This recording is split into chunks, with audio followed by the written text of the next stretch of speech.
Olá você que acompanha a Profecia Domingo. Chegou a nova profecia, viu? Julho, agosto, setembro. Se fosse você, adquiria, tá? E nós vamos começar a formação dela agora.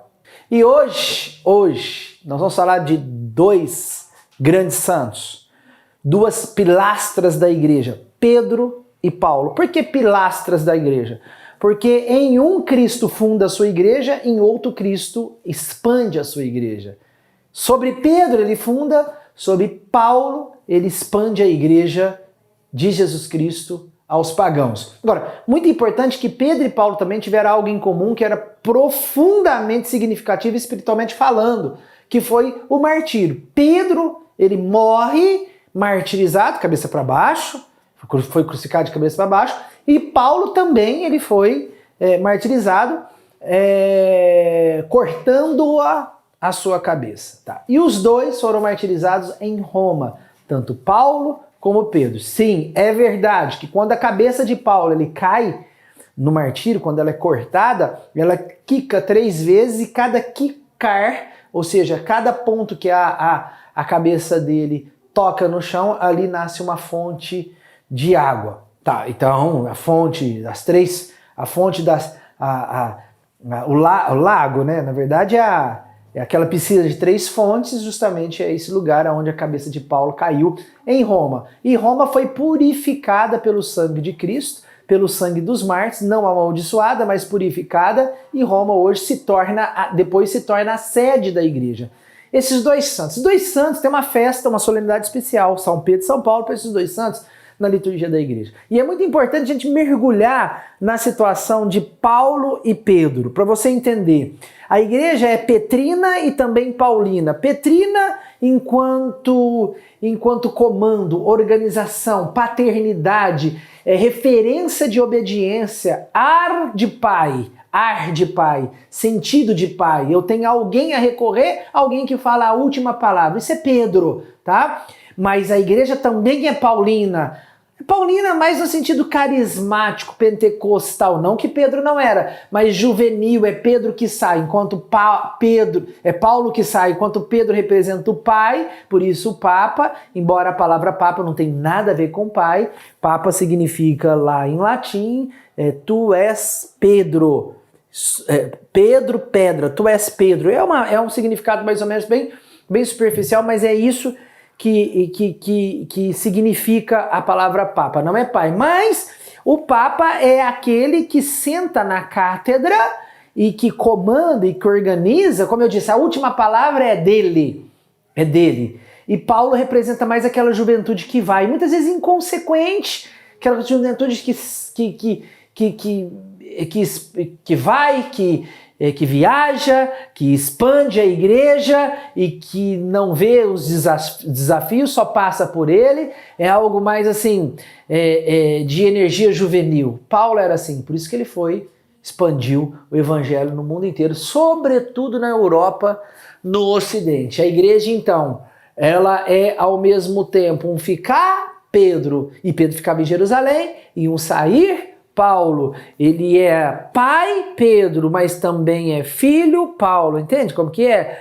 É o ancião, Pedro, que representa toda a sabedoria e experiência de vida, mas também o jovem inconsequente, mas que tem energia para ir nos 4 cantos da terra proclamar o evangelho, Paulo, tá. Só que os dois tiveram algo muito importante, muito comum. Os dois, Pedro e Paulo, nos ensina hoje, porque quando a gente fala, isso nos ensina hoje, mas é importante a gente entender o seguinte, quando a gente fala dos santos lá atrás, dá a impressão que eles não têm nada a revelar para nós, né? Ou alguma coisinha ou outra de heroísmo na santidade. Não, eles têm muita coisa a revelar, embora estão lá atrás. Pedro e Paulo, o que tem a revelar para nós hoje? Pedro e Paulo, ele nos revela algo muito importante, que é de extrema importância, que são as graças raras, inovadoras e constrangedoras. As graças raras, inovadoras e constrangedoras, a gente tem que ter sempre em nossa frente. Sabe, o problema do cristão, ele não pode ser um mendigo na fé. Sabe, ele tem que ser um opulento na fé. Ele tem que ser um mendigo materialmente falando, mas na fé não. Tanto que Cristo fala, olha, se tivesse uma fé do tamanho do grão de mostarda, vocês iam pedir para essa moreira sair daqui, plantar no mar e ia para o mar. Ou seja, nós temos que requerer uma fé grande, uma fé maior. Então nós temos que ter riqueza de fé. E muitas vezes a gente é um mendigo na fé, um raquítico na fé. Tá bom assim minha fé, não quero mais nada. Não, eu tenho que ser guloso na fé. E Pedro e Paulo nos ensinaram a ser gulosos na fé. E por isso eles tiveram sobre eles graças extraordinárias, raras, inovadoras e constrangedoras. Por exemplo, Paulo teve um monte, Pedro também, mas não foi só a sombra deles que curou. Mas a maior graça que Pedro teve por exemplo, foi Cristo escolhê-lo como Papa, como a pedra para ser fundada a igreja dele em cima de Pedro. É assim, algo extremamente inovador, moderno, mas muito longe da modernidade do nosso tempo. Um Deus desce na terra e funda a sua igreja em cima da carne humana, em cima de um peixeiro. Pedro era um peixeiro.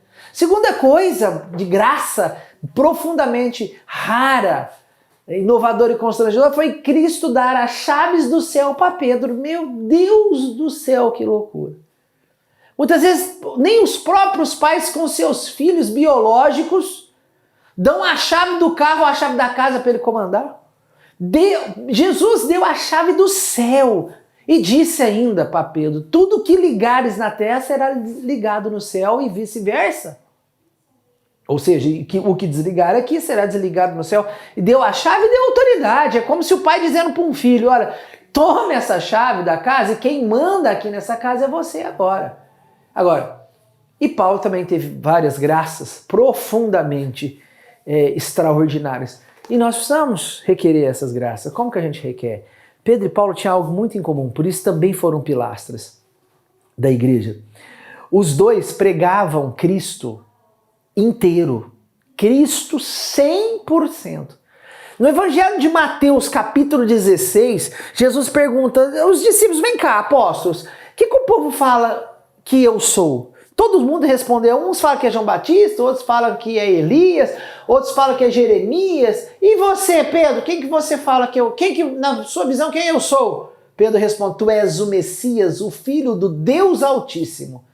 Pedro, ele proclama e responde Cristo quem ele é de modo inteiro. O nosso problema hoje, no século em que vivemos, é que nós temos poucos pregadores que pregam Cristo por inteiro. E eu vou dizer amanhã o que é pregar Cristo pela metade. Deus abençoe.